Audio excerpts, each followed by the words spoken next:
সম্মানিত দর্শক বন্ধু, আসসালামু আলাইকুম।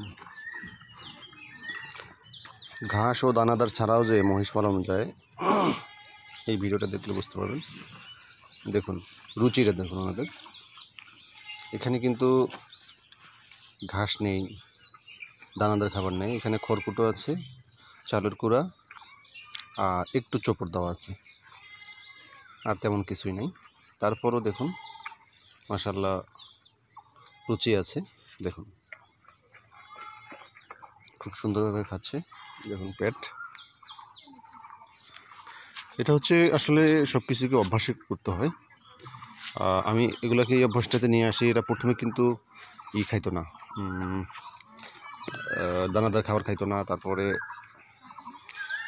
চোপড় টোপড় দিয়ে পানি মিক্স করে দিতে খাইতো না, শুধু সাদা পানি খেত। কারণ ওরা যেখানে ছিল সেখানে হয়তো বা এরকম অভ্যাসই ছিল। এরপরে আমি আস্তে আস্তে এগুলোকে অভ্যাসে পরিবর্তন করলাম।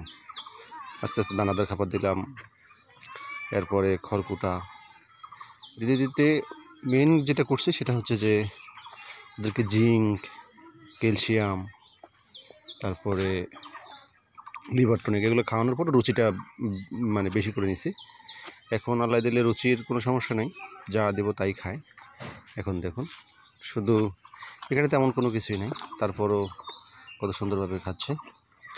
এটাই হচ্ছে, আমি যেহেতু এগুলোকে ক্লাডিং করব না, এগুলোকে আমি পালবো, এগুলোর থেকে বাচ্চা নিব, সেহেতু এগুলোর পিছনে এখনই এত খরচ করতে চাচ্ছি না। কারণ হচ্ছে এত খরচ করে তো আমার লাভ নাই। এগুলো এখন কোনো রকম থাক, বড় হোক, এইটাই আর কি। এগুলোকে নিয়ে আমার আশা।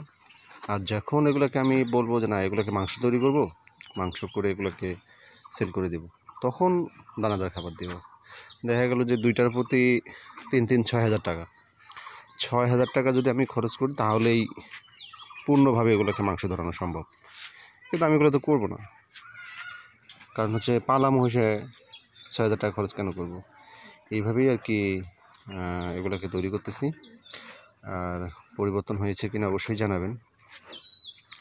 দেখুন শয়তান আছে, দেখেন কোনো জায়গায় জানি কি করছে,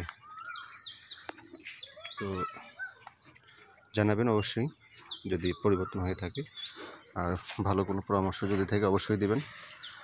আর আমার ভিডিওটা যদি ভালো লাগে আপনাদেরকে, এরকম নিয়মিত ভিডিও পেতে অবশ্যই চ্যানেলটা সাবস্ক্রাইব করবেন। আর আপনার সাবস্ক্রাইব করলে আপনার তেমন সমস্যা হবে না, আমার একজন সাবস্ক্রাইব বাড়বে, আমার একজন ভিউয়ার বাড়বে, এতটুকুই। শুধু এতটুকু হেল্প করলেই যথেষ্ট। জিঙ্ক খাওয়ানোর পরেই কিন্তু এই লুকটা আসছে। আগে কিন্তু মহিষ, আমাদের আঞ্চলিক ভাষা বলে মহিষ, আর আপনাদের ভাষা বলে মহিষ।